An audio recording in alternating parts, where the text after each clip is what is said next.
Oh, geek out music, baby. Geek out music. Ladies and gentlemen, furious, freaking, yeah, this is it. We are not ashamed of the good news of conservatism, for it is the power of liberation. First to the Republican and then the Socialist. So glad to have you here tonight. I am your host, the exceptional one, Ken McClinton, live from the nation's capital. Everyone is in the chat room. And so when everyone's there, then everyone's there. Dave Milner, the unpleasant blind guy, is in the high Z this evening. But the most beautiful one is Mary Brockman, my bouncer. If you diss her, you diss me, and you will be dismissed from our program. Ladies and gentlemen, Mrs. Biggs has got her little tea drink on, and she's watching me at your stream and live stream. Ah! Big night tonight.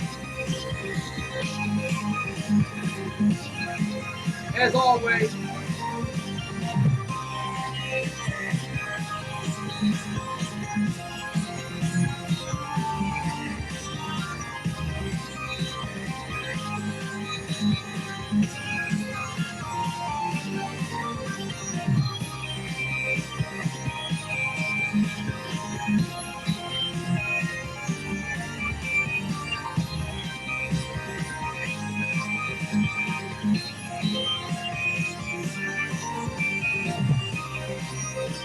Yeah.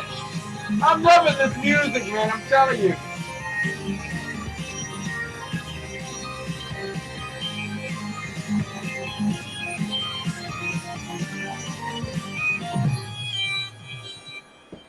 I know a lot of people come to this program just for the music. I know they're having a wonderful time deciding whether I'm wearing orange or grape. I am wearing orange, my friends. go, go Texas. There we go. Go Texas. And I had never attended Texas University. I wasn't even in the neighborhood for college or whatever. But I love Texas. Can y'all tell that I love Texas? It only took one trip. I love me some Texas. Ladies and gentlemen, we're going to do a little something different, but I want to talk about one of the most powerful weapons that have been used against us in America to destroy our society. It is divorce. And we're going to talk about that tonight, not from a sacred matter, but from a secular point of view. Which lends me to the great ability of being able to do New Day Black and Red, giving you a spiritual as well as a constitutional viewpoint, just like my co-host, the Underground Professor. But before we get started with all that, I want to lead off with a song that many a African American is falsely taking a knee to and should not.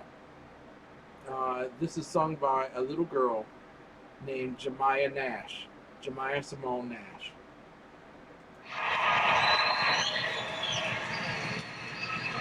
Oh, so can you see by the dawn's early light what so proudly we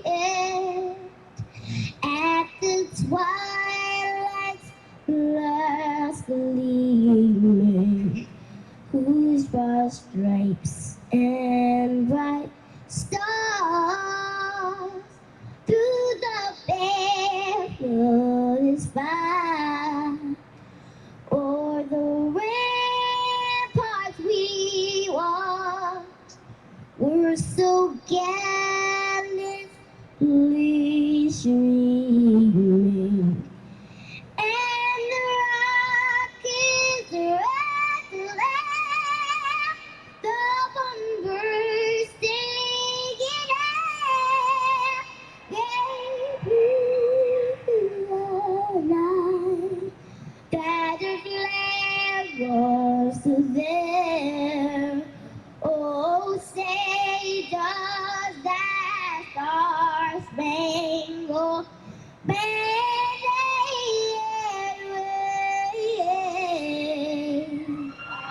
for the land of the free and the home of the brave.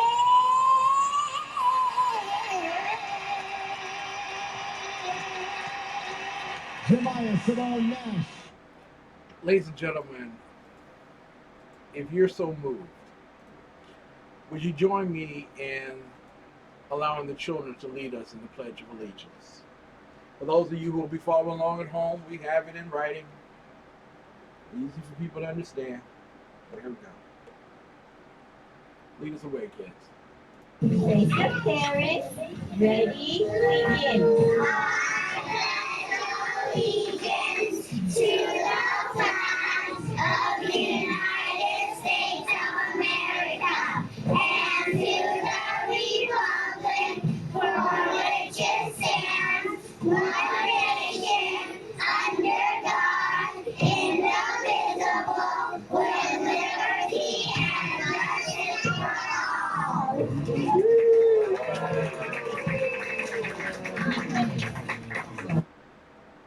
Ladies and gentlemen, I just felt like we had to do that tonight. And unfortunately, here in America, Americans are those who have been granted the greatest blessing of all, to be citizens of the United States of America through natural birth, meaning that you didn't have to cross through the desert of Mexico to jump a large 20-foot fence to get here, or to go under a tunnel from the borders of Mexico into areas that you did not know that you would arrest yourself after departing from the tunnel itself. That you didn't have to go through the poppy seed fields of Afghanistan or the snake-infested rice fields of Vietnam. That you didn't have to go through the variant military and tribal warfare of Western Africa. I'm sorry, East Africa.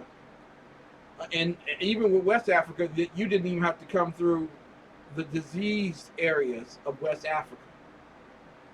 You don't have to go through the North African portion where there is totalitarianism on steroids. You didn't have to come from Syria. You didn't have to go through the pyres of China. You didn't have to go through the Arctic North from Russia to escape, to be here. You were born here. And liken unto your ancestors, and many of us don't know the complete guide to all of our ancestors, because you have Sean King, who's leading the Black Lives Matter, tells you everything you need to know about our ancestry. And then you have multi-millionaires who are paid to play. Unlike politicians who are payers to play, these guys are paid to play something that they've always enjoyed since their youth. They were good at it, and everyone else knew it. They were on television screens for the majority of their life, interviewed since high school. And unlike your ancestors, who 2/3 of them died because Mohammedans enslaved them and selling them to the British and other European nations to send them here, to the Caribbean, to South America, to North America. You were the ancestor of the 1/3 that survived. And not only the ancestor of the 1/3 that survived, but even the ancestor of the half that survived after passage here. And you came up in the seed of Frederick Douglass, Booker T. Washington, Banneker, and all the other greats of our history who actually faced oppression, not with a tweet or Facebook like, but faced it with the iron fist, faced it with the club and the well-oiled strand, faced it on the battlefields where they looked eye to eye with their own kinship as a Briton or as an American soldier.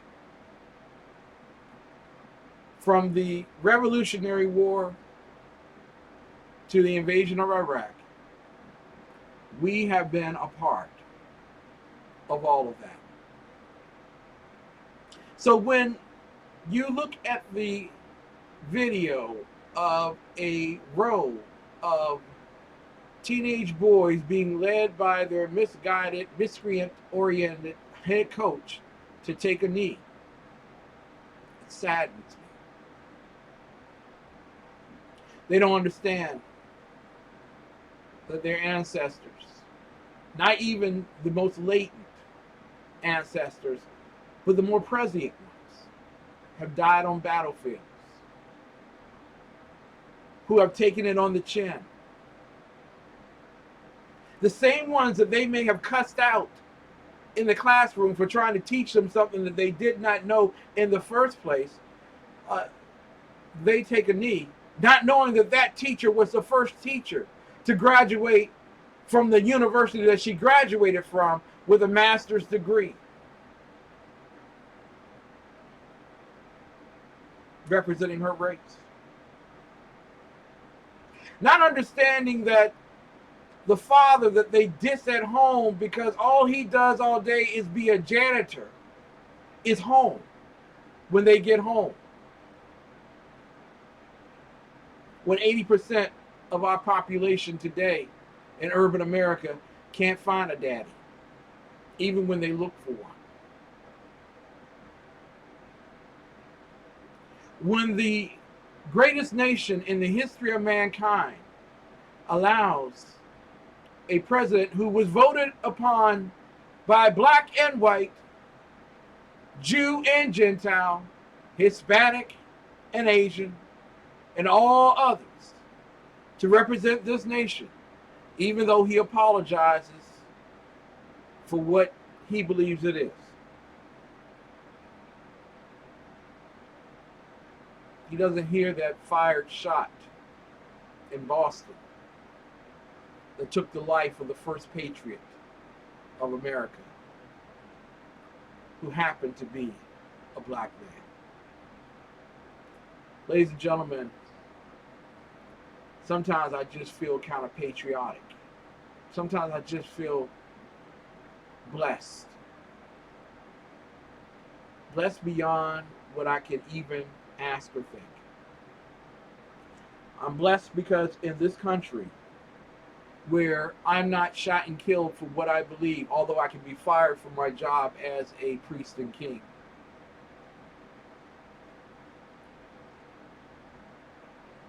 Thank you, Dave Miller, Christmas Addicts. There you go. Ladies and gentlemen, I'm not ashamed of who I am, what I believe, or whom I believe in. I pray someday to see my Creator face to face. If it is to hear the words, "You didn't make it," at least I got to see Him face to face. But if it is the words, "Because of my son, you're in," now get on back there and enjoy yourself, I will be more excited than anything I've ever experienced. But there is no greater experience I've had than to marry my wife, to own our home, to have garnered degrees at various universities between the two of us, to raise two kids who went on to get acclaim and honors at the universities from which they graduated from, one with a master, the other with double degrees. All of them did that on their own study, receiving full scholarships. They were criticized by those who happened to be their own skin tone for trying to be white. And they didn't listen. They achieved. I am very grateful to my Creator for placing me in the womb of a mother who loved her conceived so much that in the midst of despair about how to afford, they didn't give up, didn't give in, didn't give over. They kept their babies.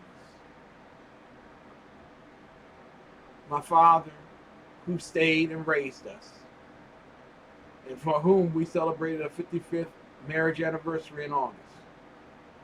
I'm grateful to God, but I'm grateful that God placed me in this country, the greatest country in the history of mankind.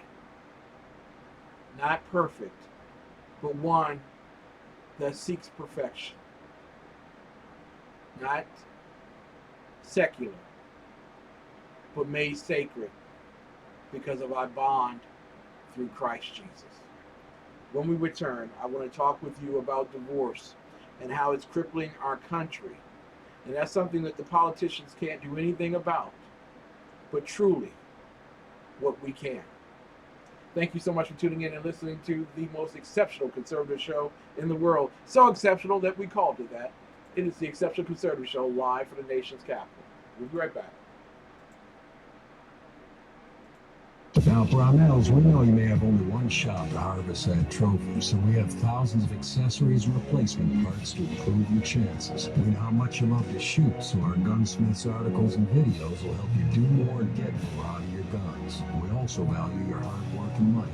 That's why only Brownells backs up everything we sell with a 100% unconditional lifetime guarantee. Brownells, the world's largest supplier of firearm accessories and gunsmithing tools. It's a love story like no other. From God's heart to yours. And for 30 years, it's been at the heart of every book, Bible, CD, gift, and resource from ChristianBook.com. Over 500,000 products, always at the very best value. ChristianBook.com. Everything Christian.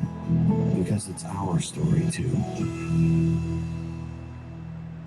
At LawDepot.com, we decided to compare one of our easy-to-use online legal contracts against one prepared by a private lawyer, sort of a lawyer taste test. We wanted to show how you could save hundreds of dollars on quality legal products, from wills to business starter packages. Unfortunately, the consultants misunderstood what we meant by taste test. Needs more sauce. Objection! Overruled. LawDepot.com. Trusted do-it-yourself legal. I was in need of some advice from a lawyer, but I found this site and it saved me a fortune. Law Depot lets you easily customize legal documents. More than 2 million people have used Law Depot to create over 4 million legal documents and save over $1 billion in legal fees. Whether you are interested in protecting your estate, managing a rental property, setting up a business, or any other situation requiring legal forms, Law Depot's extensive library of documents and legal resources are able to assist you with all your legal needs. You get customized legal documents at a fraction of the price it would cost through a traditional lawyer. Quality legal documents since 2001. Click the link below. From day's first light till night's last glimmer, your satisfaction is our responsibility. On the range or in the field of duty, you can rely on Brownell's lifetime guaranteed gun parts, tools, and supplies. Anytime, any place. That's how we've done business since 1939. Brownell's. From coast to coast, there is one bank focused on building a better future. One bank with programs you can trust to help boost your economic picture. One United Bank. With rates better than the national average, no hidden fees, and even cashback debit cards, you'll feel the boost in your budget. One United Bank, the premier bank for urban communities in Boston, Miami, and Los Angeles. Visit us at oneunited.com or call 877-1UNITED today. Member FDIC. Ladies and gentlemen, I want to welcome you back to the Exceptional Conservative Show live from the nation's capital. So glad to have you here tonight. I am blessed by having the underground professor in the hizzy this particular evening. Of course, he wants to bring up the fact that the Cowboys won in the nation's capital, well, actually in PG County. And gosh darn your soul. Gosh darn your soul. You're absolutely right. Tomorrow night, ladies and gentlemen, I want y'all to tune in, get everyone to tune in, because Sheriff Mike Wade, yes, that Sheriff Mike Wade will be on the program with us from Henrico County, Virginia. He is running for the U.S. Congress, and he's in the 4th District. And ladies and gentlemen, this is the year that we could finally win the 4th District in Virginia. If we did that, tremendous. It would. We might be turning Virginia back to red. I'm just saying.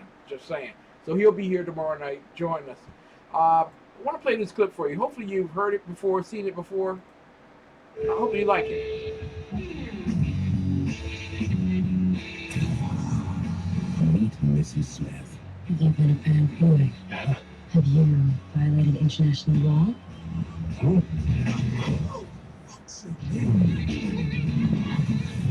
You guys playing poker? Just want to play a few games, fish. So. Meet Mr. Smith. Are you looking for a job or something? You are the job. Persons. They are the world's most deadly assassins. Their identities are a secret. Even from each other. Did you do something new? I added D's. Oh, peace. She was mesmerizing. She was unpredictable. Now, there's no mystery. There's this huge space between us, and it just keeps filling up. Hello, John. I need your expertise. I think I can get 2 hours to kill. The target is a direct threat to the firm. You gotta be kidding. It's unwritten. This part is not your wife, she's the enemy. She tried to kill me. They all try to kill me. Slowly, painfully, cripplingly. How are you gonna handle it? I'm in bonus. I like where your head's at. Sweetheart. This summer, love. You still alive, baby? Gets lethal. Hey, John. Hey, Ralph. Are you all right? Yeah. Have a good night. From Doug Lyman, director of The Bourne Identity. Brad Pitt. Come on, sweetheart. Come to daddy. Angelina Jolie. Who's your daddy now?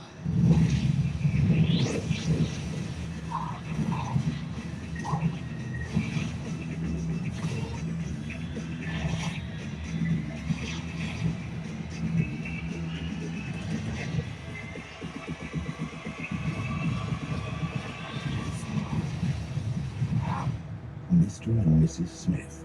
Daddy? We're on high alert here! I almost killed you right there! Mr. and Mrs. Smith, what a great movie that was. I loved it a lot, and I watched it many times. Not because of Angelina Jolie. It was all because of the violent assaults against one another. That's what I really appreciated, more than anything else. It was certainly not because of Angelina Jolie. But according to TMZ, and this has become a very notable story today, and this is why I really think that this show is really put together by God. Because on Sunday, we ended our 3-week study of the power of women mentioned in the Sermon on the Mount, in the Manifesto of Jesus Christ. And we were talking about divorce and the amazing thing is that Sunday we talked about it, and that Sunday that show really took off and did exceedingly well. Tonight I get the news that actually it was yesterday, but Angelina Jolie has filed for divorce from Brad Pitt. This is from TMZ. I know that this may not necessarily be one of those conservative things that you want to talk about. And if it's not one of those things right now, I'm going to just let you all know. Listen, I'm not going to really focus on the fact that George H.W. Bush is going to vote for Hillary Rodham Clinton. I'm not focusing on that. That has nothing to do with it. I could care less. He picked his own son, Jeb, so his success in all this is not all that great. I'm not going to talk about a lot of things. You know, Janis Hall, the J Hall World Report will be on in the next hour, and we'll be talking about some world events. But sincerely, divorce, I really believe, is destroying this country. Now, I want to go with the information that we have regarding it, and I'll go with the TMZ stuff. You ain't lying, Mary. Angelina wasn't as far left as Brad. I believe Angelina Jolie, if somebody could check that for me, I think she was endorsing Donald Trump, too. I really do. Somebody check that for me. But Angelina Jolie filed for divorce, and it's not for what everyone else says it was for. Now, a lot of people are saying, aha, that's what she gets. That's what Angelina gets because she took Brad Pitt from Jennifer Aniston, the girl next door for everybody, who is a very pretty girl, pretty woman. Can we say woman? I think we can say girl now. I don't know. It depends. Bill Clinton says that you can say girl. I think we can say girl. Jennifer Aniston is a pretty girl, pretty woman. But apparently she could not produce children. Brad Pitt wanted children. Angelina Jolie, beautiful, not pretty, beautiful, wanted children. You can see where this reconcilable similarity came between the two of them to have Brad Pitt break off his marriage with Jennifer Aniston and then fall into the ever-loving graces of his co-star in Mr. and Mrs. Smith, Angelina Jolie. But apparently Angelina Jolie is not concerned about him running out on her. She is concerned because of her love for children that he is very physical and has anger management issues. And she's asking the judge to give her full custody in the sense of a joint physical custody, but a full legal custody in which Pitt only has visitation rights. And according to the TMZ sources, which you have to give, I mean, I'm not reporting this as an actual fact. The only thing that we all know is that Angelina Jolie and Brad Pitt have squashed it, and it's not because of anything of him finding another love. Okay, that may show up a little bit later, but this is where it is. Angelina's decision to file has to do with the way Brad was parenting the children. She was extremely upset with his methods. Okay, so parenting was a problem. Now, one of the sources says that Angelina became fed up with Brad's consumption of weed and possibly alcohol, and mixed with what she believes is an anger problem, felt it became dangerous for the children. And by the way, in D.C., all you need to be is 8 years old, and they'll give you medicinal marijuana. So check it out at your local doctor's office. Get something for the kids. Well, there is no alleged third person in all of this. And they are working out the arrangements. The last time they were seen in public together was back in this summer in July for a birthday breakfast with the twins. And beyond that, there was nothing more to their relationship. So I just wanted to give that information and that news to you. because when I put this out around the world, a lot of people will respond to this more so than they will respond to Sheriff Mike Wade. But I want you to understand something tonight. Yeah, see, Underground Professor says her dad, John Voight, is a good conservative, which is probably one of the problems too, you know what I'm saying? She's a little bit more conservative than Hollywood likes. And she did a wonderful movie, just came out, I think last year. My wife and I saw it, where she played the Wicked Witch or whatever. She did that great job. She plays evil well, even though she looks like a very sweet little woman. And Mary's right, they had differences in how to raise the kids. But a lot of people would say, okay, well, that's Hollywood. That's the Hollywood experience. That's exactly what you get in Hollywood. It's understood. But ladies and gentlemen, divorce is a major problem throughout our country. Now, a lot of people would think that the individuals who will most likely be subject to divorce will be actors like Aniston and Brad Pitt and so many others from out in Hollywood, because that's a Hollywood thing. They're just sexing each other up and down on the streets. But I ask you something. When you get on the metro, how many hoochie mamas do you see? How many fellas are making their bed in all the wrong places after the nightclub? So, ladies and gentlemen, we don't have a Hollywood issue when it comes to marriage. Although Hollywood, and in some cases rightfully blamed for the innuendos and the practices that are bohemian at best. But many of us are practicing that in our own country, in our own society.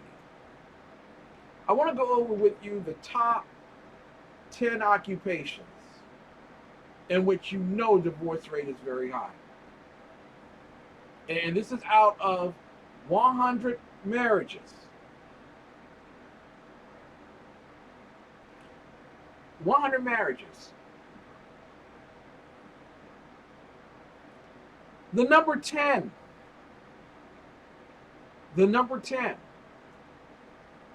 is nursing, psychiatric, and home health aides. Yes, the ones that reach out to help others the most are the ones that are most likely to get divorced.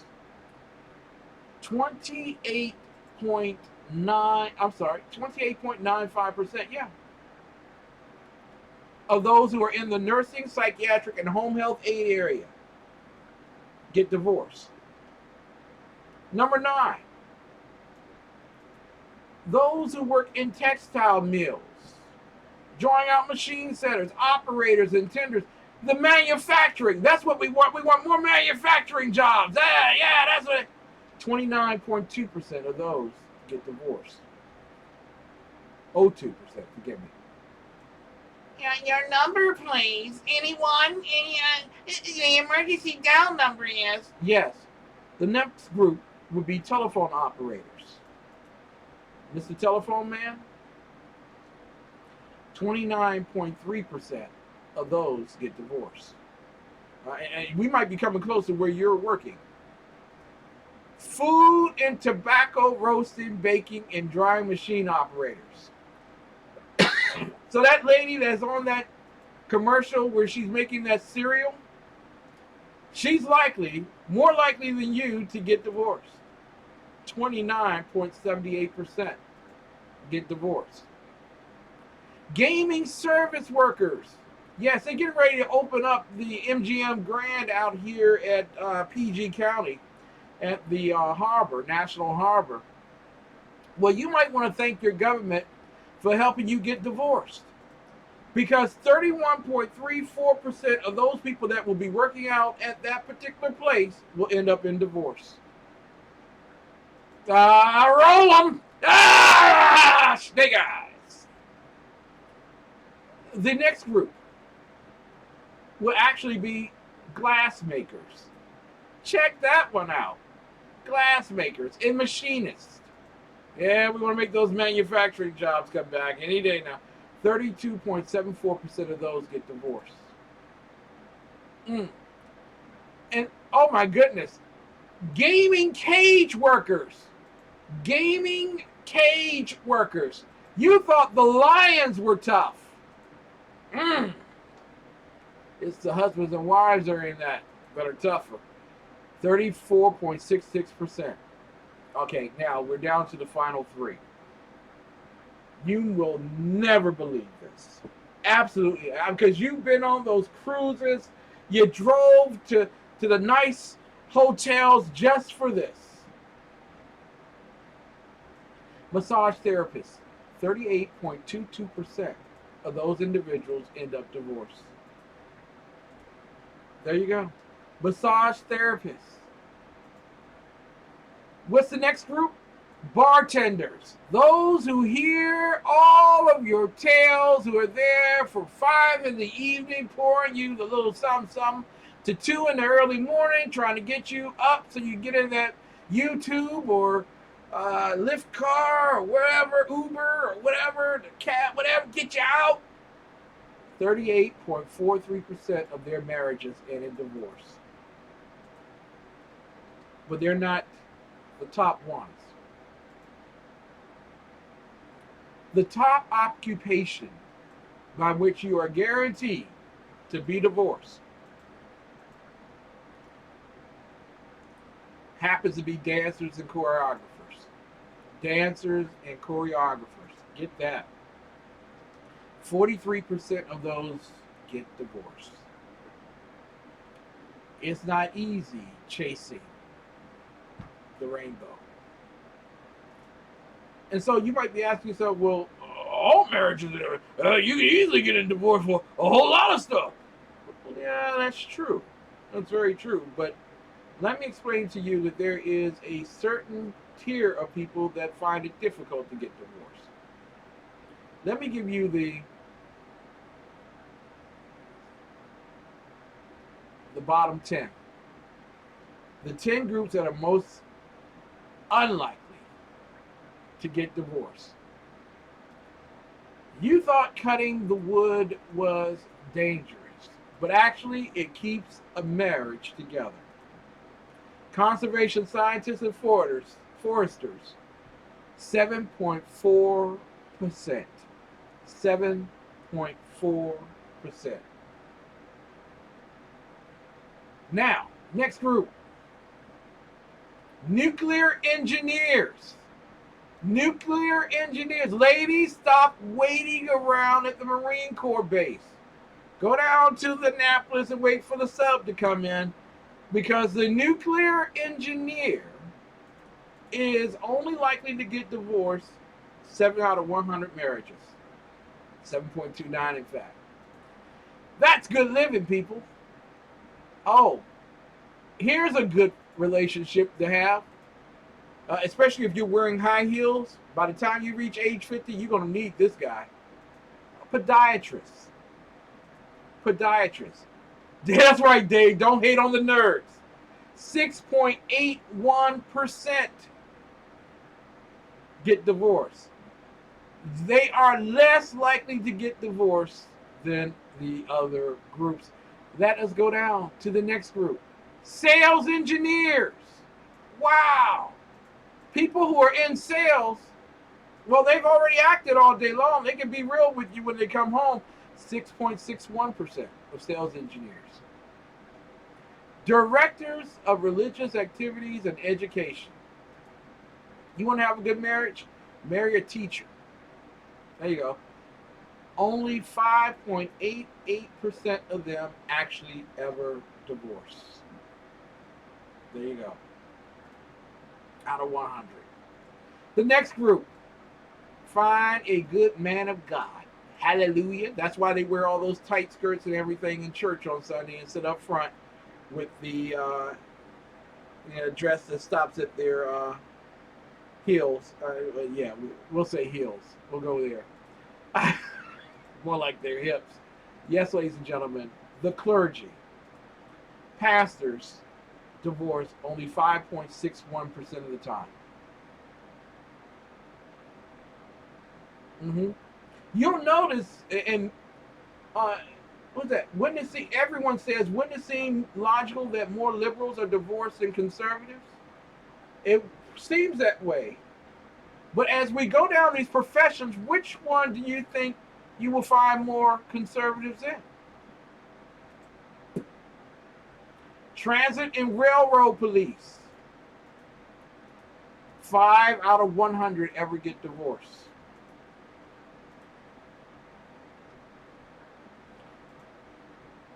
Optometrists. Yeah, those guys that are staring in your face and breathing on you while they're looking into your eye. Well, having all that up closeness means that they don't need anything else. They got that already. They can go home and be all right. Well, this group, only 4% of them ever divorce out of 100. Okay. This is why I've always said that the urban areas need to be torn apart and people need to be sent back to rural America.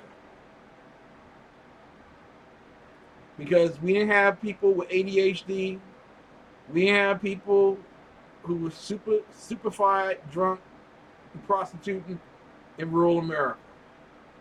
And we may have had a little bit of it, but not a whole lot of it.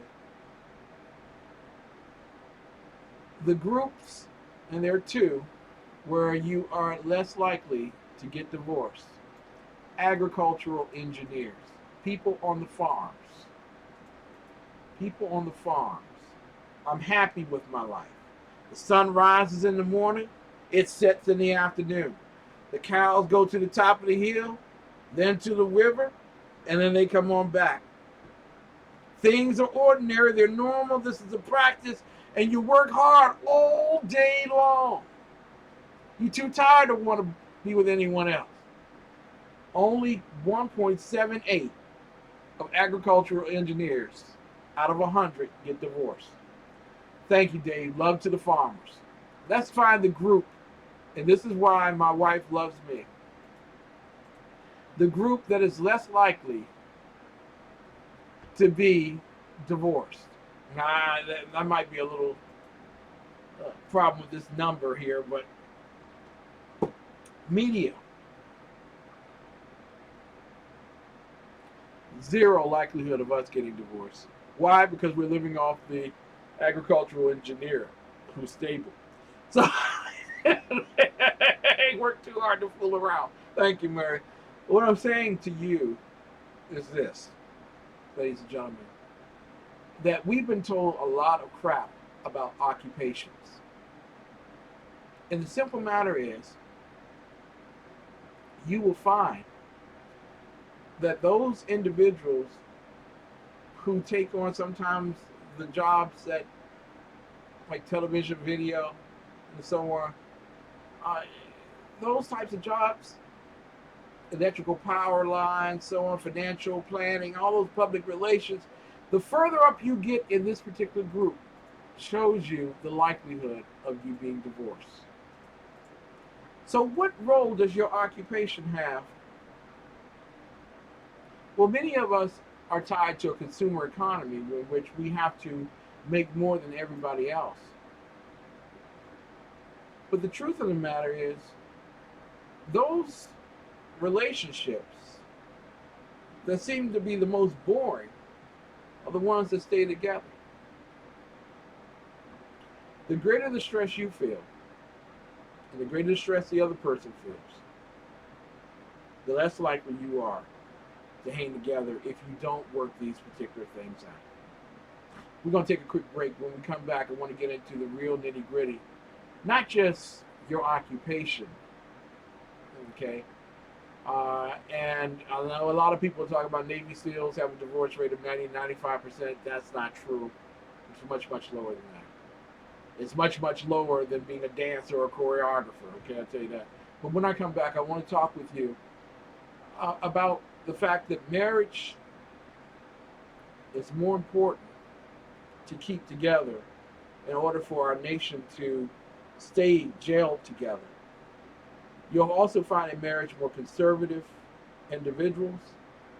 You will also find in divorce broken-hearted people Frederick Douglass says it's easier to raise, heartbroken, children than it is to heal a broken-hearted man. And when we come back, I want to talk with you about marriage, about divorce. And we're going to look at Pew Research here, and we're going to get a better understanding of why it's important for us to stick together. Then also, coming up at the 10 o'clock hour is my very good friend, none other than Janis Hall, J. Hall World Report. We'll be right back.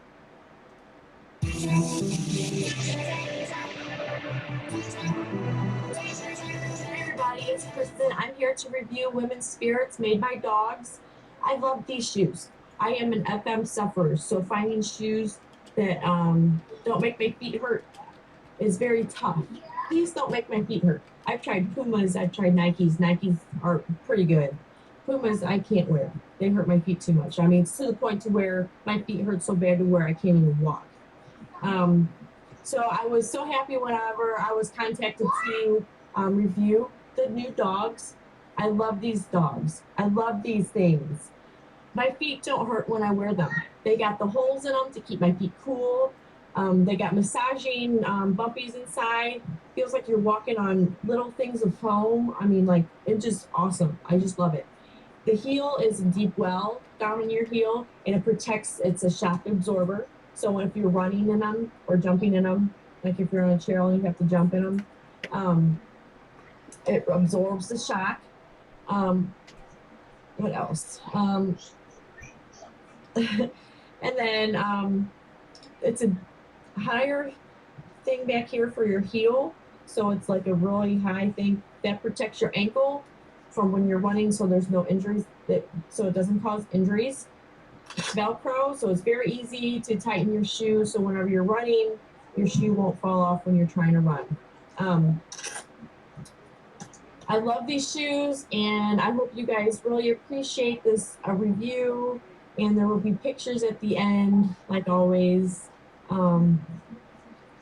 But I wish you would guys go check them out. These women's spirits are $40. There's a whole bunch of other kind of shoes that you can purchase as well. There are children's shoes, toddler shoes, infant shoes, men's shoes, women's shoes. Anything you can think of, they got it. And they're pretty cool. So I hope you guys enjoy, and I will see you next time. Bye.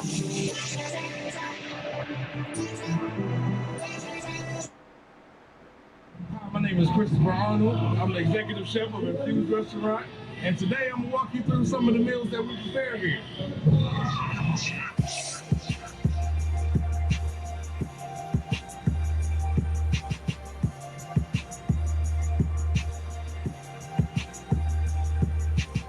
So we're making a pizza. We use fresh Italian sausage that we cook here and slice it up. Our pizza dough is in-house made. Our pizza sauce is in-house made. So everything is fresh ingredients.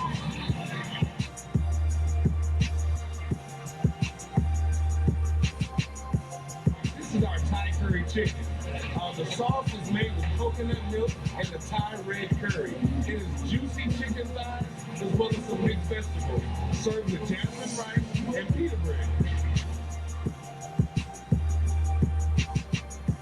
So now we're going to prepare our famous blackened tilapia and grits, our fish and grits on the menu.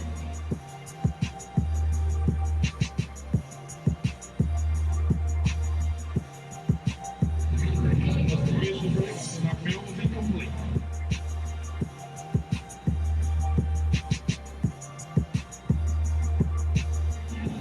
Let me tell you about our infused heat burger. When we kick the spice up just a little bit with our infused sauce. We start off with 80-20 USDA ground chuck ham patty burgers, like half a pound of burger, and we're going to grill it to perfection. After I flip the burgers, we add the sauce and let it cook on into the meat mix a little bit.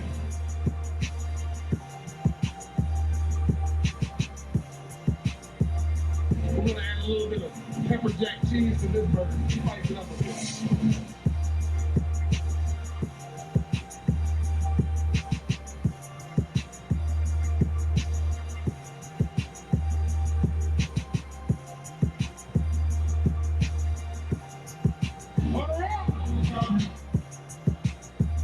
Mmm. Oh man, oh man. One night I'm gonna have the exceptional here. Double bacon, double burger, and it's really it's almost as big as my head. It really is. With I sometimes I do Swiss, sometimes I do American cheese. But it really is. It's about as big as my head, and it's really inexpensive. It's not, you know, primo dollar. And to bite into, oh my God, that is the most glorious thing. Double bacon, double burger. I like to get mine medium well. I know some people like well done, but I like medium well. And I'm telling you, it is to die for, or at least to dine in for. 6339 Allentown Road, Temple Hills, Maryland. Yes, Infuse Restaurant. If you came to Washington and didn't stop at Infuse, I would take it as a personal insult.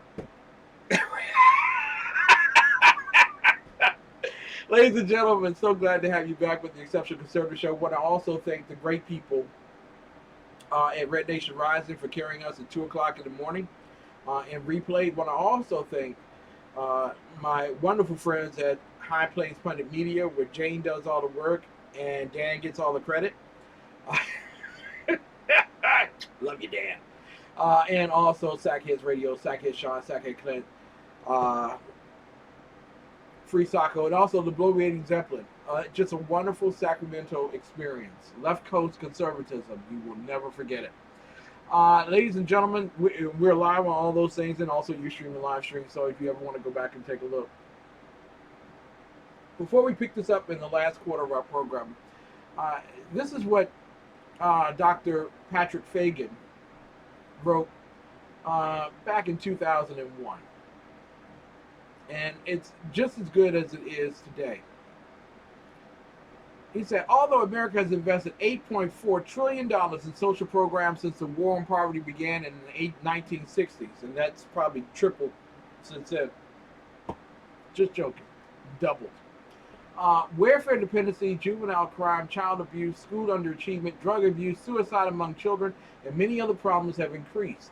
At the same time, federal and state governments still spend about $150 billion each year subsidizing single-parent families. This stands in stark contrast to the approximately $150 million they spend each year in an effort to reduce out-of-wedlock births and divorce, the two principal causes of single-parent families in America. Ladies and gentlemen, it's very simple. We need to turn that thing around. We need to spend more money on keeping families together than we do on keeping them broken. Our nation is broken, and we won't be repaired until we face these facts. We'll be back in the fourth quarter to talk about divorce and its impact on our society, how we can turn it around, and we can do it starting now. Coming up in just a few, none other than the beautiful and vivacious Janis Hall, the J Hall World Report. We'll be right back with more of the best in urban conservative talk.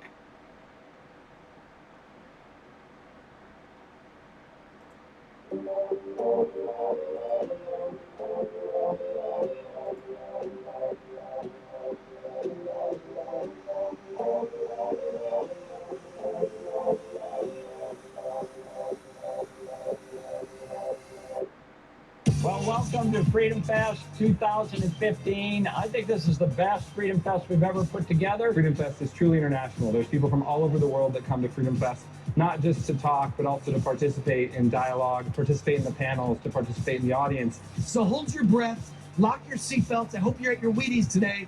We are enslaved by government mandates. What light bulb you can buy, what car you can drive, how you heat and cool your homes, to what health insurance. Europe actually has allowed itself to be held hostage of this entire Greek situation. They have the courage to debate. We have debates on foreign policy, on taxes, on and what's going on in the world and how to invest and how to run your own life. He is an example of restaurants. Don't open a restaurant because it's so competitive you'll never make any money. Really? I mean, been to Chipotle lately? How many believe that Peter Thiel won the argument competition is overrated in America? And how many favor John Mackey's response? So here's the moment many of you have been waiting for, myself included, and I think it's the reason why this room is completely packed all the way to the back as far as I can see. I think I worked about 8 years to put together this debate. I have to say, it's really kind of depressing to see people holding up the Reagan story, which is so obviously different if you pay any attention to the story, as that's the best argument? Really? That's the best argument? And the middle class and the poor, the people you say you care most about, are the people who've been hurt the most by these policies because they've had no income growth at all. Thank you. They already left 2 waters for me. I'll probably only need 1. So I appreciate it. In America today, higher education is controlled by a cartel. And they say, oh, let's take out a loan and pay for this. And no one bothers to tell them that the market for Greek philosophers has been tight for 2,000 years.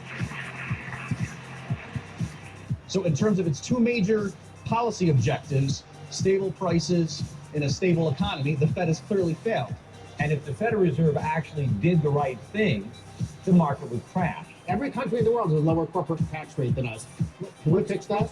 This, in my view, is the premier libertarian event in the country. You probably meet the largest cross-section of philosophically based groups of any conference anywhere in the world. Some of the smartest people in our country come together here to discuss the ideas, the challenges. This is an engaged group of individuals. This is all about the mind. It's not about how fancy you are. Feisty discussions, interesting people to meet. I love it. This is my first time doing anything like this. It's the only place you get this many people who agree with me. Nobody, I live in New York. Nobody agrees with me. You know, war is not the health of the state. War is the death of liberty and freedom. And that's a mentality that is particularly strong in the Republican Party, but it's also strong in the Democratic Party. I want government to be this small. I want individuals to be this big. We are people when we are at our greatest that we lead by example. We don't jam it down anybody's throat. We don't force them to live our way. We don't nation build. It's very interesting. There's a lot of variety of stuff. Really. Hear ye, hear ye. Freedom Fest Court is now in session. We are gathered here in this great sovereign state of Nevada to decide the fate of the country's central bank, the Federal Reserve. Please place your hand on this edition of 400 Richest. There was a bubble in many markets, and that is simply mathematically impossible without the Fed creating the money to make it happen. The Fed is guilty, guilty, guilty, guilty, guilty, guilty, guilty. Court is now adjourned. God bless America, and may you always ride on the eagle of freedom. Hallelujah, and good night. I'm Joanne Skousen. I'm the founding director of the Anthem Film Festival. We are in our 5th year. We started in a little room on the 26th floor at Bally's, and now we've grown to huge numbers. In fact, we have a fabulous lineup of shorts. Police officers can wear a body camera, but you as a citizen may not have access to that footage. Live from Las Vegas.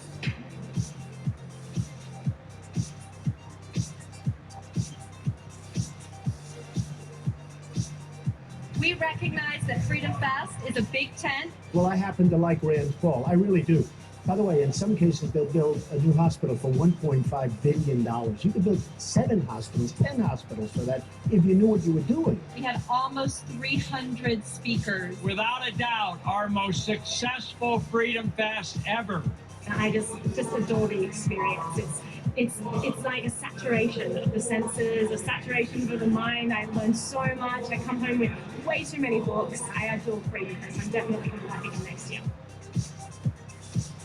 Yes, ladies and gentlemen, you should make your way out to Freedom Fest. Freedom Fest. I tell you, I'm trying to get it right here. Freedom Fest is one of the places that you need to be next year. 2016 out there in Las Vegas. 2017, in fact. And they're working on that right now. They really are. And they will be holding Freedom Fest in a different hotel. There'll be word coming back to us on that and so many others, but it will not be at Planet Hollywood next year. We've outgrown Planet Hollywood. So Freedom Fest 10, baby, Freedom Fest 10. I want you to be there as they launch the new preparations for Freedom Fest 10, and it's going to be the bomb to the dig-ga-dee. Ladies and gentlemen, I'm just so glad that you're here tonight. You're listening to the Exceptional Conservative Show live from the nation's capital. We are not ashamed of the good news of conservatism, for it is the power of liberation, first and foremost, to the Republican and then the Socialist. Have some great and wonderful friends in the chat room. My very good friend, the underground professor, is dodged out, but Dave Milner, the unpleasant blind guy, my very good friend, is also in there. Mary Brockman, love you tremendously. It's in the chat room. If you diss her, you diss me, you will be dismissed. And everyone's there. And I love it when everyone shows up because that means everyone's here. Everyone, love you, man. Glad to have you here. Ladies and gentlemen, without further ado, I want to introduce and some present to others a beautiful and vivacious woman who understands foreign policy and brings the complexities of it down to the kitchen table for you and I to understand. None other than the beautiful and vivacious, as I've said that before, Janis Hall, the J Hall World Report. Hello. Hello. How are you this evening? I am very well. How are you? Awesome. Did you enjoy the first rain since the drought began here in Washington? I did, actually. I did. I'm very much looking forward to the cooler temperatures. Exactly. That are supposedly coming. Exactly. Someday they will so be they here. say. They say. These are the same guys in charge of climate change, so you got to be careful. Janis Hall, the J Hall World Report. Listen, I hear that the president went to his favorite place to hang out, along with other despots and dictators. Yep. And he could not wait. I think he jumped out of the limo and ran to the podium. That's how excited he was to be amongst his peers. What did Obama have to say for his final victory lap at the United Nations today? Yeah. That exciting. So, you're right. This is that exciting. So, I mean, you're absolutely right. This is the crowd that Obama likes to talk to because they agree with him. So, basically, I mean, he generally said what we all thought he was going to say, was that globalism is good, and that anybody who doesn't believe in globalism is obviously just a silly person living in the past. And I do have a couple of quotes I do want to talk about. Okay. So I like this one. Time and again, human beings have believed they finally arrived at a period of enlightenment, only to repeat cycles of conflict and suffering. Wow, that's deep, man. That's deep. We're supposed to snap our fingers right there. That's deep, man. I mean, just the humor is to claim that this time we have somehow reached enlightenment and we are different from the thousands of years of human history that have come before that say otherwise. Was there any like of that mystical music that was playing behind him with the little vapors going up as he was saying that? Probably. Oh my goodness. Yeah. We have missed our appointed time with the Messiah. So then, yeah, that's right. So then the other thing that he talked about was he couldn't leave without poking the Jews. So he says that. Oh, my last show, I gotta poke the Jews. But, I know. So basically, he says that Israel and Palestine need to have two states. Now, I think most of us think that is probably generally a good idea, at least in the fact that the Palestinians need to be somewhere else and not in Israel. And, however, he says that but Israel has to recognize they can't permanently occupy and settle Palestinian land, which is kind of the crux of the whole thing, right? What? The Palestinians think the whole thing is their land. So he wants Israel to go to their 1918 borders. Non-existent. I think so. Wow. Wow. Non-existent. He really let his hair down there today, didn't he? He did. He did. Now, I know that a lot of people were listening to him there, and I know that he's well loved amongst his desperate friends of the dictatorial grouping. But is it possible that he could have offended our very best friend at the United Nations, Israel, by making those particular statements today? Does he care? Well, I don't think he cares. And, yes, he basically did offend them. But this wouldn't be the first time he's offended them any time before. Wow. So it's not particularly new.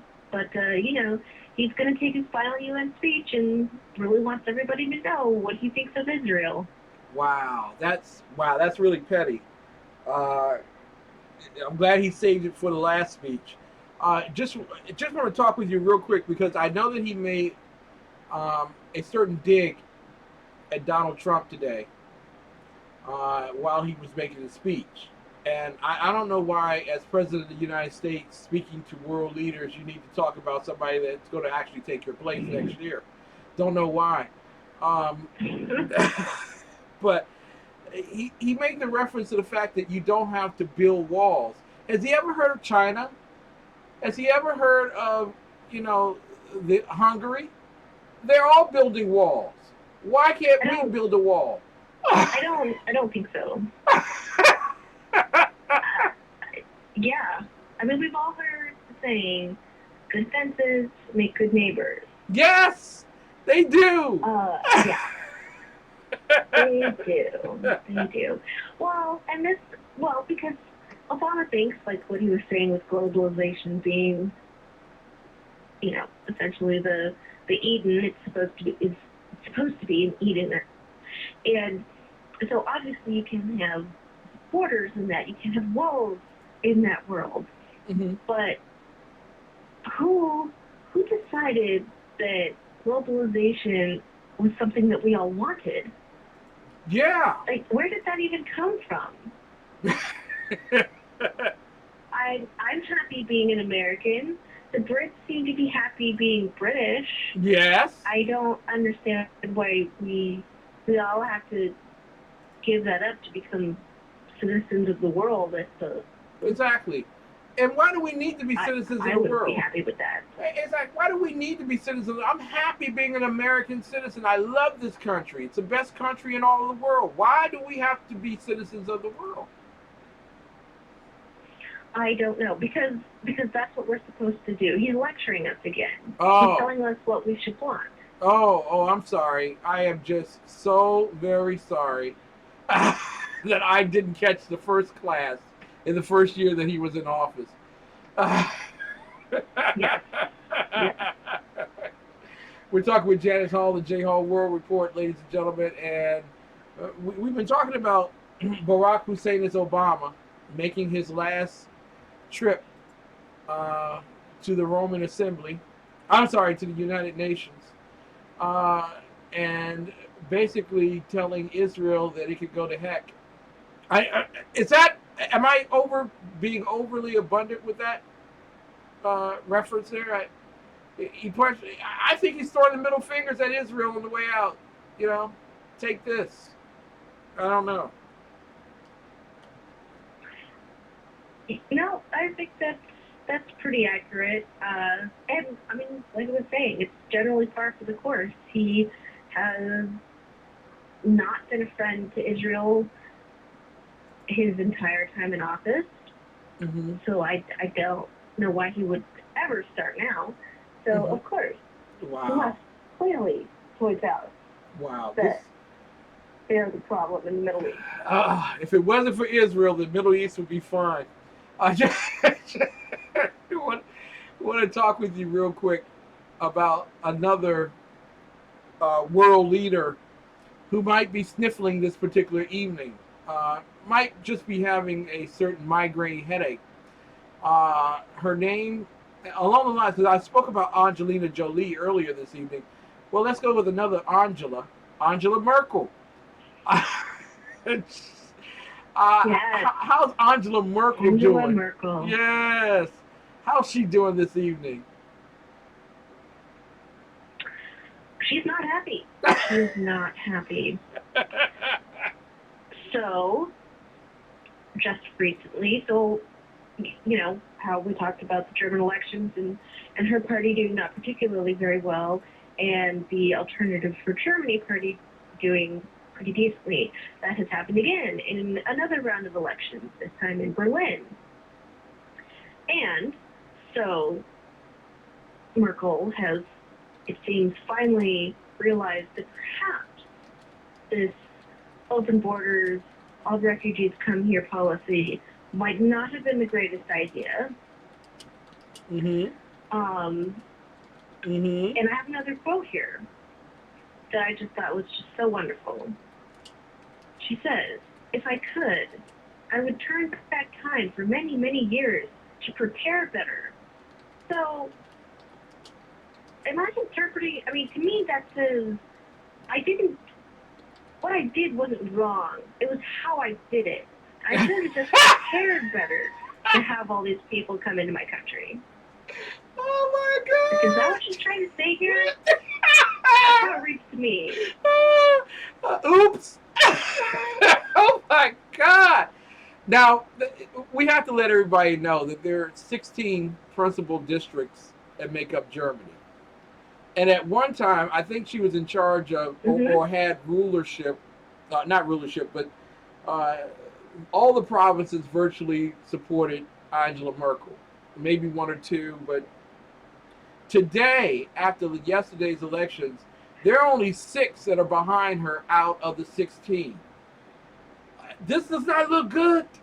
Yeah. No, it does not look good. Yeah, that's the AFD party is basically, well, not necessarily in control. They are part of the government in 10 of the 16 regional parliaments. Wow. Wow. Now, I know there's probably some German spin behind this, which is why she's making her remarks, of course, that maybe she should have done something differently. But I want to ask you, can she turn this narrative around, since the war that we're facing on immigration and refugees and terrorism is a war of narratives? Is there a way for her to spin this so that she remains prime minister in next year's election? Because it just doesn't look it like so far. I don't personally think so. Yeah. Yeah. Anything is possible. I don't know the future, but I really don't see a way how she can convince the German people that she's doing a good job right now. Wow. So literally, next year's G20 will be the last time that we will see her on the world stage. It's over virtually. She's gonna lose her election.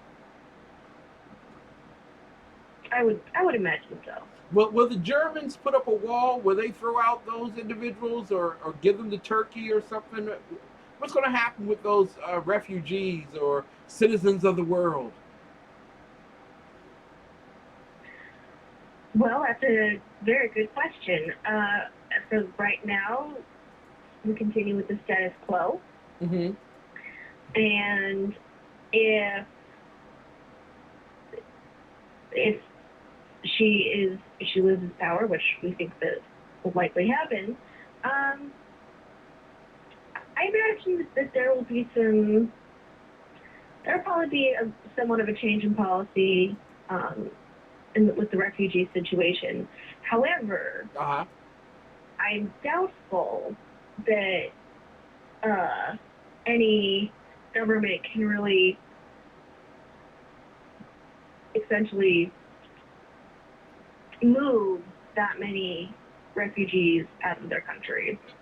So I have a feeling that for good or ill, the people that are in Germany are, for the most part, going to stay there. Wow, that's going to be dangerous because you and I have seen the reports from Germany that are not being shown on CNN and MSNBC, and they are angry. It's along the lines of mad at this particular juncture in Germany, and the election was one thing. They want to see something done. They are pissed. And the only thing holding them back is the German. They are. Yeah, the German military is the only thing holding them back. Wow. It's going to be a difficult 4 years after Angela Merkel with the refugees in Germany. They're not going to be well loved. Let's just say that. No. I want to ask you regarding the... and the refugees, for their part... Yeah. Oh, so again, the refugees, for their part, they're not going to be... Well, they're not happy about the situation now, and they're going to continue to be unhappy about the situation. So that's just great. You know, just want everywhere. Is that why they're trying to work so hard to get a ceasefire in Syria? Because they know that this is coming. The leftists know that eventually the conservatives or those who are leaning right are about to take power, and they will send them bad boys back home.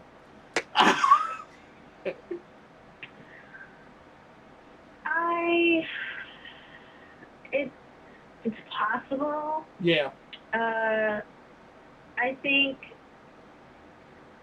at least in the U.S.'s case, in Obama's case, it's more likely that he's trying to get something done before he leaves office, so it doesn't look terrible. I don't think that will happen.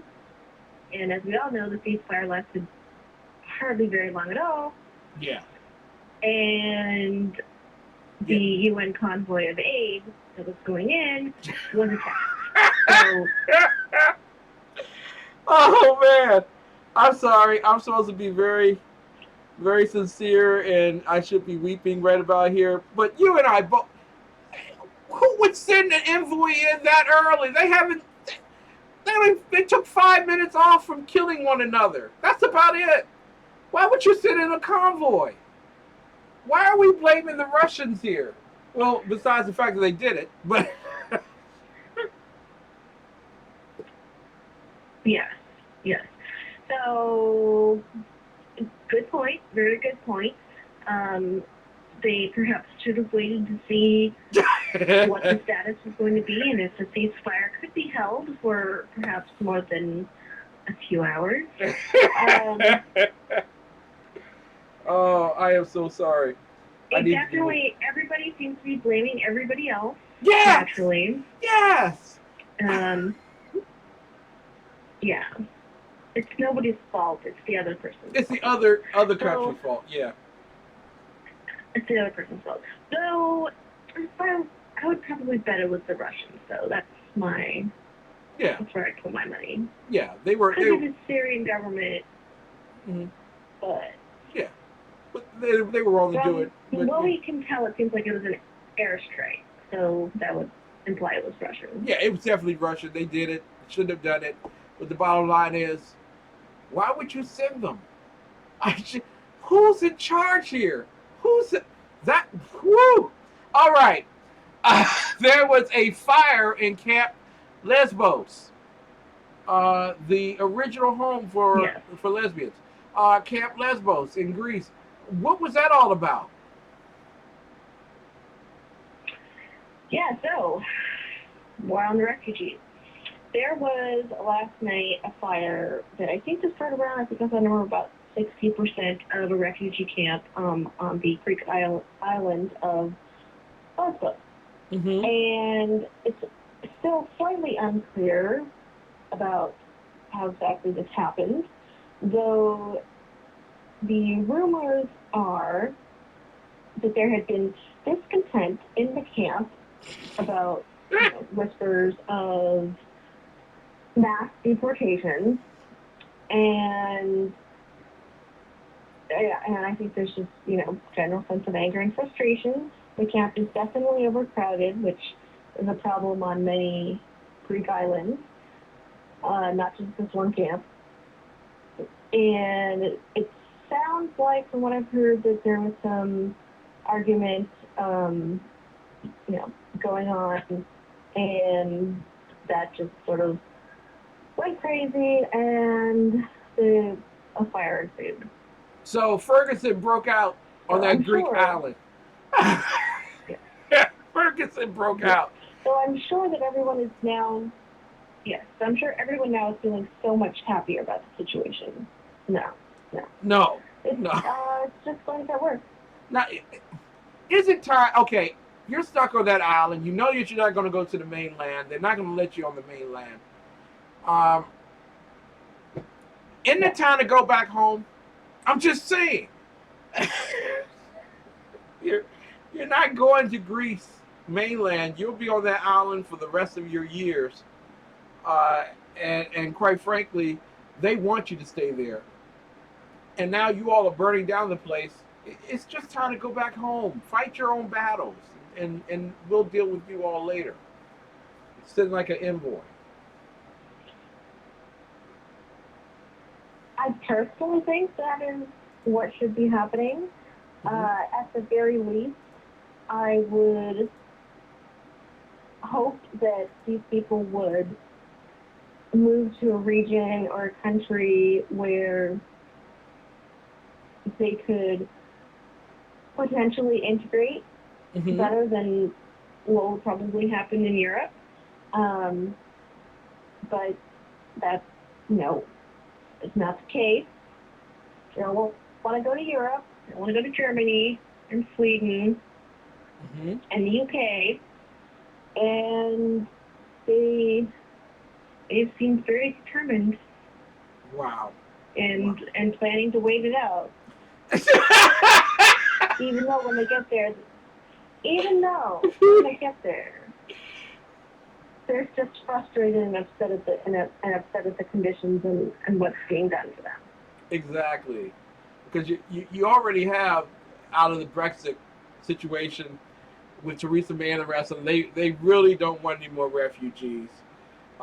Making that very well known that they don't want any more refugees. They have the London mayor who is turning things upside down because he wants to turn it into a land of Mohammedans. The Europeans are sick of this at this point. They don't want them, and we Americans don't want them either. Go back home. It's simple, I think. It saves us from all the bombings and stabbings, I think. Maybe it's just me. Just get your final word here. The naturalized citizen who acted to put out enough bombs to scare most of New York and New Jersey, and the stabbings that went on in Minnesota, we're not through with this, are we? Oh, no. So, no. I mean, this is just going to be the new normal. Wow. And I only see it getting worse. Gee. That's not good. That's not good. Well, let's end on a good thing here. Okay? Because the rest of the world is just blowing up around us. However, you will have next Tuesday night off. Am I right?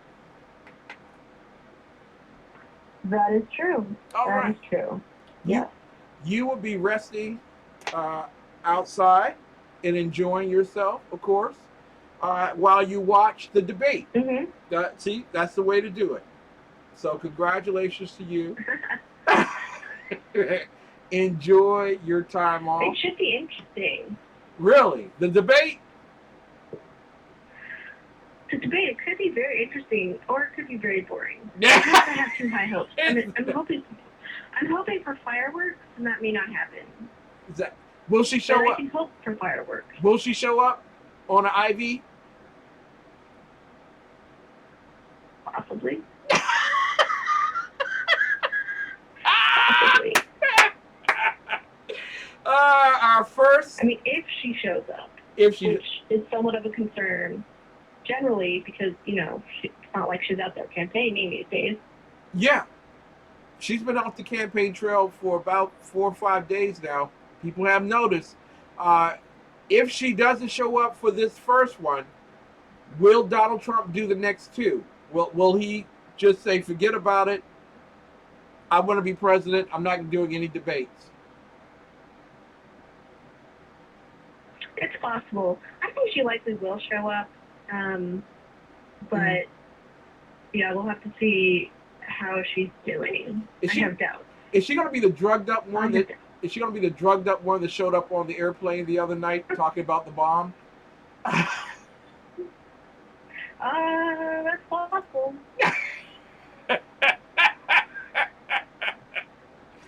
First debate, who wins?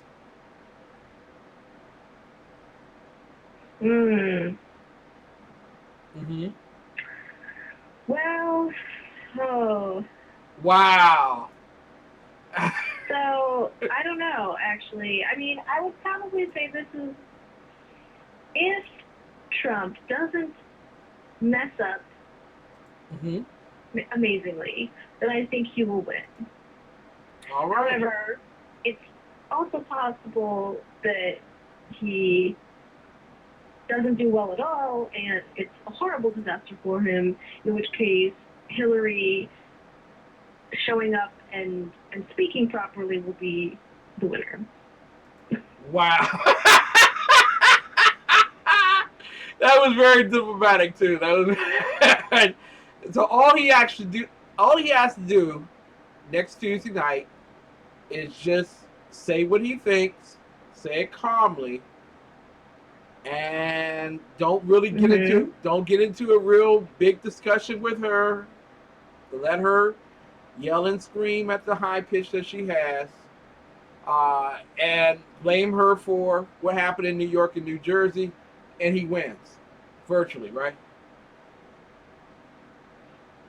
I think so. I think just from the fact that he is just more entertaining than she is, I think he has a very simple message that people can understand versus Clinton's that is a little more, what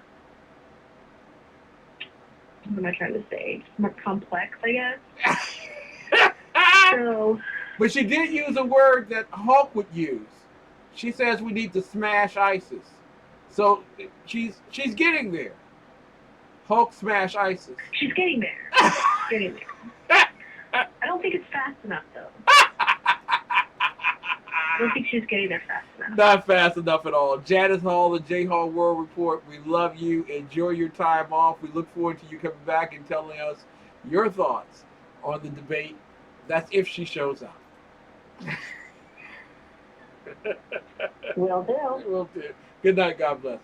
All right. Janis Hall, the J Hall World Report. Ladies and gentlemen, we're going to take our last commercial for the evening. When we come back, we want to talk about divorce and how we can overcome it in our culture, because quite frankly, we're not allowing fatherhood to be respected and revered, and we certainly are putting more on women than they need to have. We'll be right back with more of the best in Urban Conservative Talk right after these messages from people that truly love us and sponsor us, and you can buy from us if you go to our website and click on.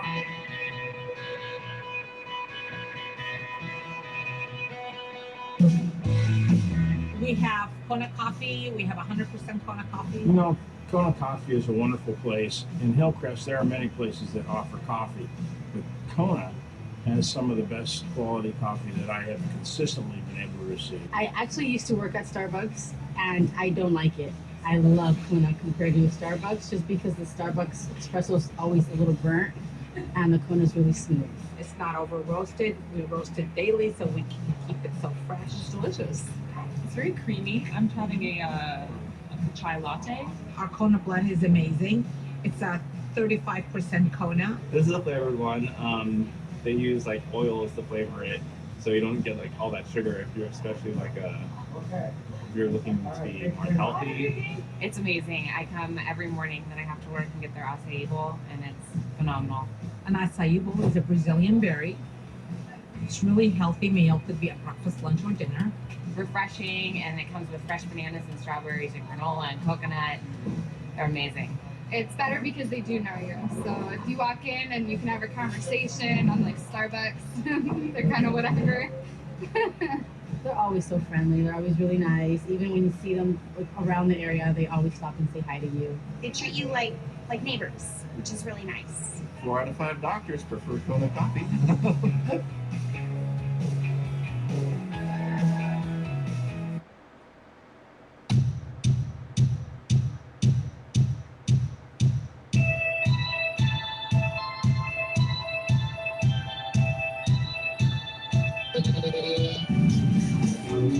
Hey, it's Jersey Joe, Reaver, Common Sense. You can catch me every Wednesday night, 8 p.m. Eastern Standard Time on SHRmedia.com. That's every Wednesday night, 8 p.m. Eastern Standard Time, SHRmedia.com.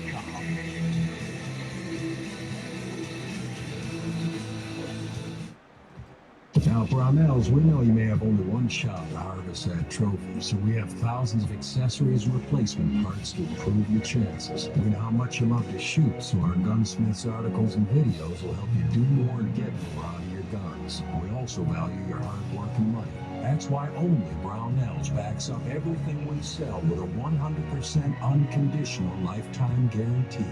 Brownells, the world's largest supplier of firearm accessories and gunsmithing tools. From coast to coast, there is one bank focused on building a better future. One bank with programs you can trust to help boost your economic picture. One United Bank.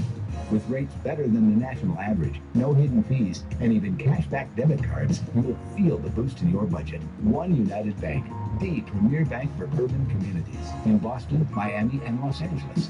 Visit us at oneunited.com or call 877-1UNITED today. Member FDIC.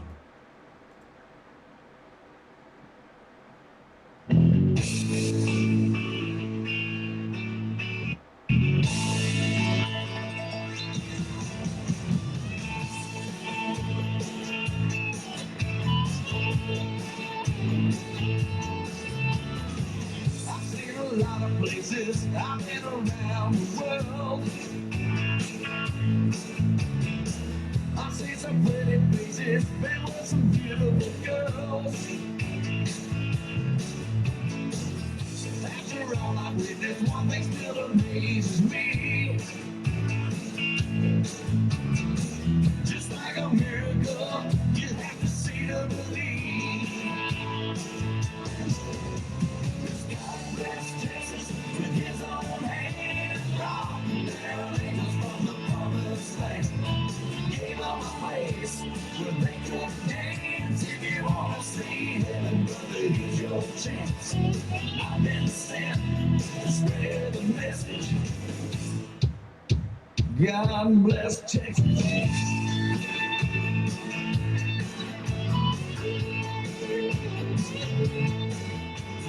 Crusty little sunshine, living in the water's deep. It gave us moonlight for all the world to see. Well, everybody knows that the Lord works in mysterious ways. He took a rest, then on the very next day, God bless Texas with his own hand.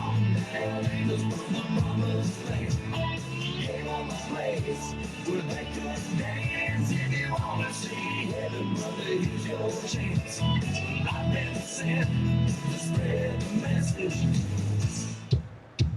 God bless Texas. Yes, ladies and gentlemen, God bless Texas. It is our final quarter of the show. We are coming down the home stretch, and we're talking today about divorce. Now, I don't want people thinking that I am denigrating anyone, that I'm looking down on anyone. By golly, my friends, I've been divorced. And actually, I divorced someone. And I want you to understand that divorce has repercussions that libertarians don't understand. You see, what happens in your bedroom does impact our culture.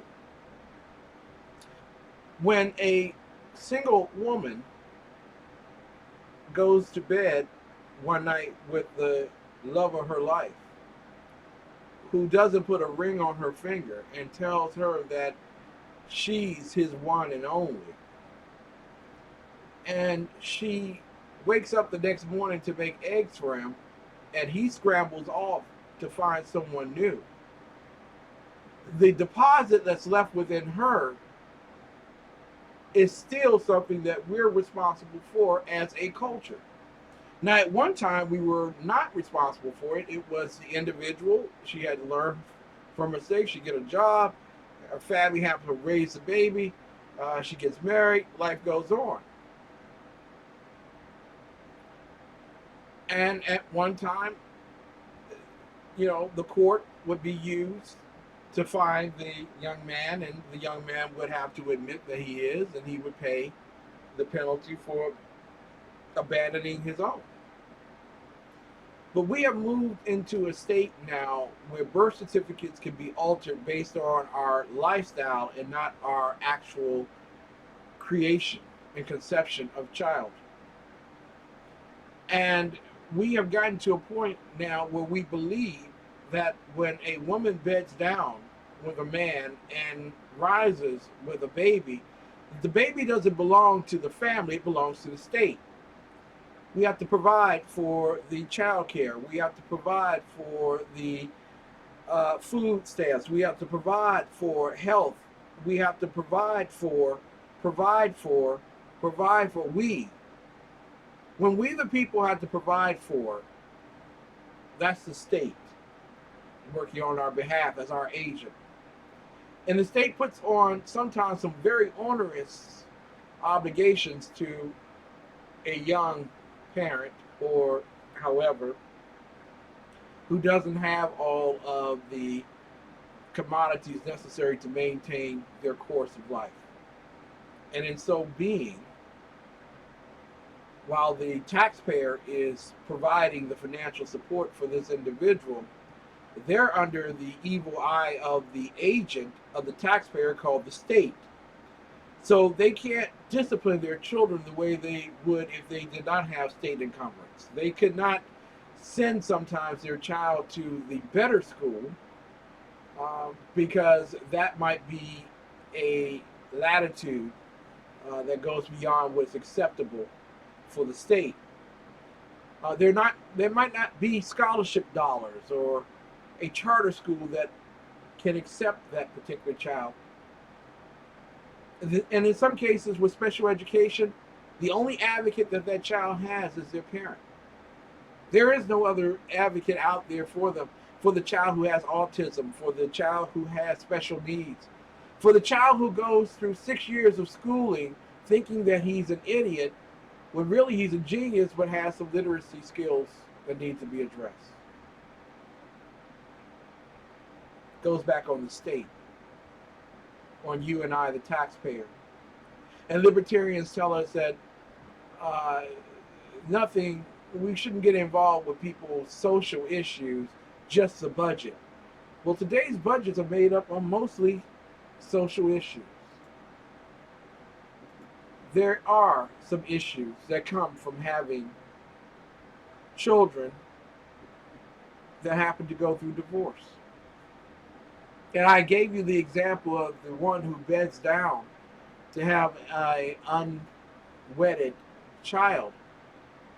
But how about the ones who decide that God said I can forgive everything except for sodomy or having an affair? I can forgive all that. Now I don't have an excuse to get out of this. Maybe I haven't liked this person for too much. I love him, but I don't like him. Maybe we just have grown apart and we need to go our separate ways. Let's look at the social science of all that happens with divorce and broken families. Children born out of wedlock have an increased risk of death in infancy, higher incidence of retarded cognitive and verbal development, and higher rates of drug addiction and out of wedlock pregnancies as teens. As adults, they have higher rates of divorce, work at low-wage jobs, and abuse their children more often. Do you understand now why people may be catching on to Donald Trump talking about jobs? Divorce has its own issues, aside from having children out of wedlock and then marrying.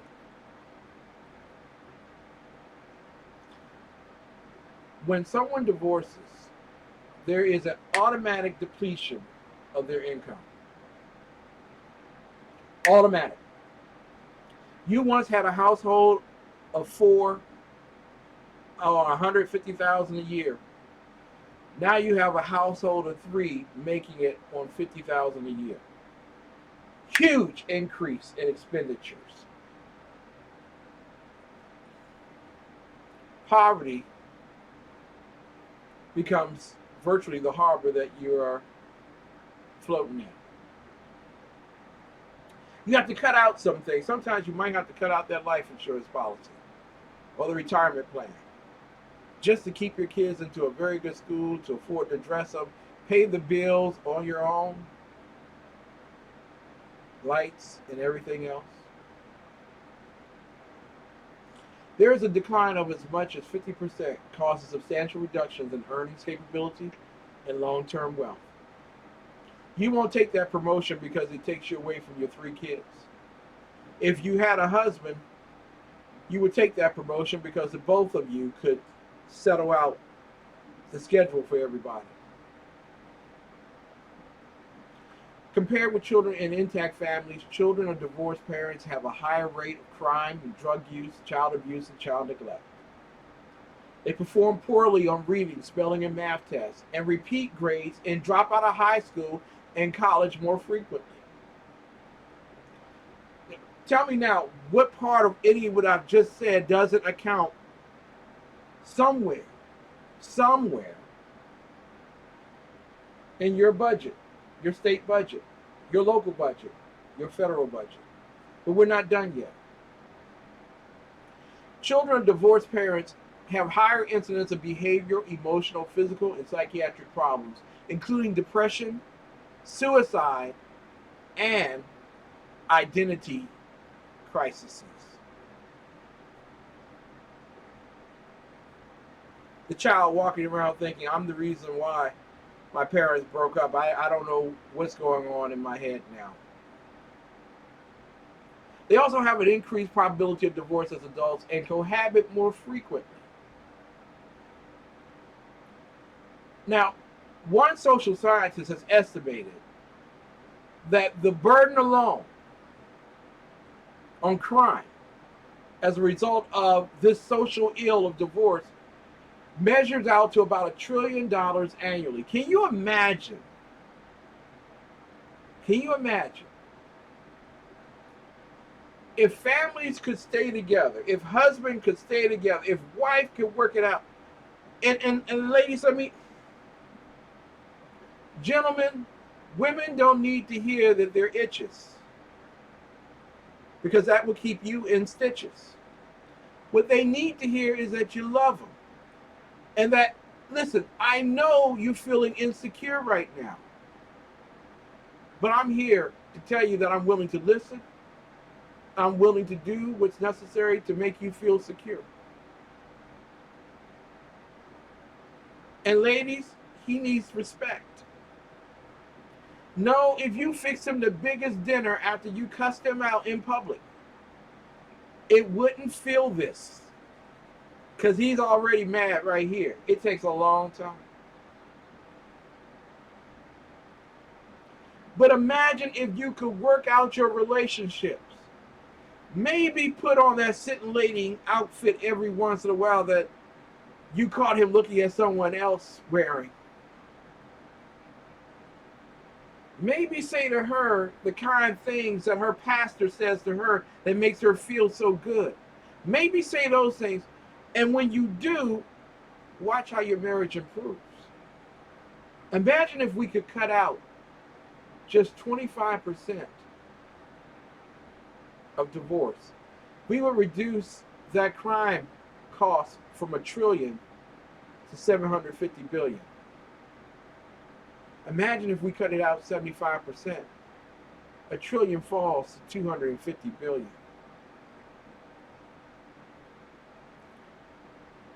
Divorce and out of wedlock marriages hurt our families. There are things that can be done with the legislations in our states to make certain that families stay together. I want to let you all know that in Oklahoma, a while back, that particular state did something that was very innovative. What they said was, we're going to spend 10% of our TANF surplus funds to strengthen marriage and reduce divorce. Their goal was to reduce divorce by 25% by 2012. By 2010, forgive me. They established a marriage resource center. Can your marriage improve if there was a marriage resource center in your community? And I'm not talking about, oh, girl, what you need to do, you hung up on him. But actually training your sons to be husbands and fathers, your daughters to be wives and mothers, teaching them in accordance of what takes respect and love and admiration. Can you imagine a public education campaign? And this is just some of the stuff that Oklahoma did. Why can't you do it in your state? A public education campaign on the importance of marriage. Outreach programs that are not just, I got a basketball, I'm going to shoot it at the hoop. You know what I'm saying? Midnight basketball. No! Programs that are geared to help children change their attitudes about marriage and parenting. Just because your parents are screw ups doesn't mean you have to be. I was a screw up. Thank God for God.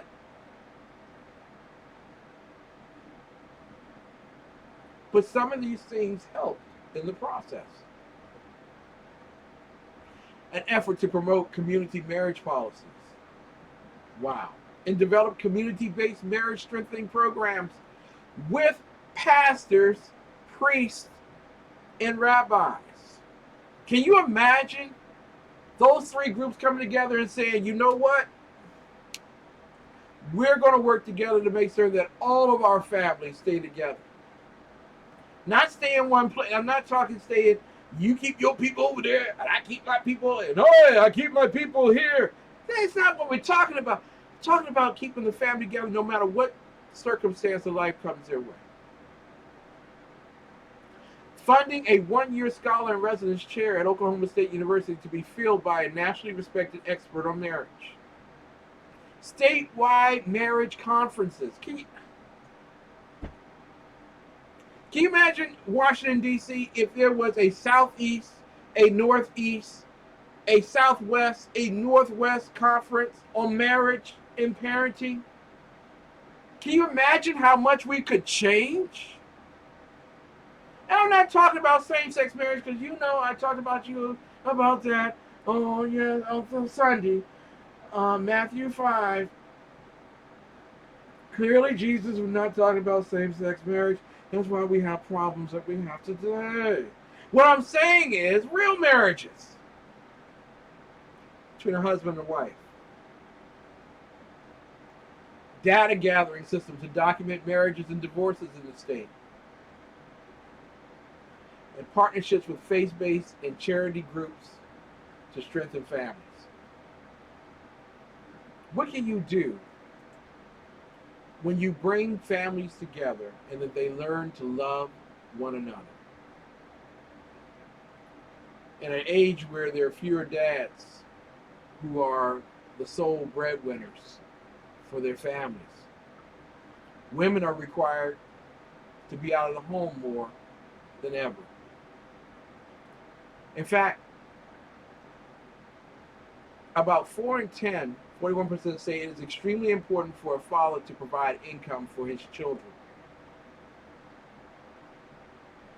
That's what daddies say. Imagine if 82% of daddies said it is extremely important for a father to provide income for his children. You see, we've gotten into a scenario in our culture where we say, you know what? Forget about it. Forget about it. You bring over the diapers and some Similac and we'll forget all about it. You've taken care of the kid and you have taken the role of the father away from him. You have created the animalistic man to go out and replenish the earth without the responsibility of stewarding it. Can you imagine if women who believe that 67% of the women who were in this poll said that they believe they need to work harder to take care of their families? Can you imagine if we went from 41% to 82%? What that would do for the disposable income of women and families, what that would do for the well-being of the children, what that would do for the tax dollars going out the door. There would be fewer. The state would be less relevant in the family's life. The father would be. Ladies and gentlemen, a friend of mine told me to always be brave, don't die a coward. I promise you I always will. I want to let you all know tonight that I thank you so much for attending with me. On tonight's show, Angelina Jolie files for divorce from Brad Pitt. Consider the demise of the American family. How has divorce eliminated the need for father and mother and replaced it with the state? I thank you so much for tuning in. And for Janis Hall, the J Hall World Report. And tomorrow, none other than Sheriff Mike Wade, God bless him, will be joining us. But I want you to know one thing and one thing only. God has blessed America.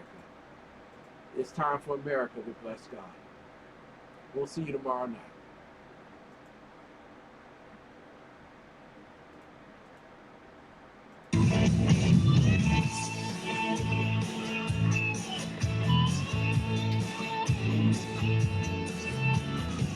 I've seen a lot of places, I've been around the world. I've seen some pretty faces, been with some beautiful girls. After all I've witnessed, one thing still amazes me. Just like a miracle, you have to see to believe. God bless Texas with his own hand. Brought down angels from the promised land. Gave them a place where they could dance. If you wanna see heaven, brother, here's your chance. I've been sent to spread the message. God bless Texas.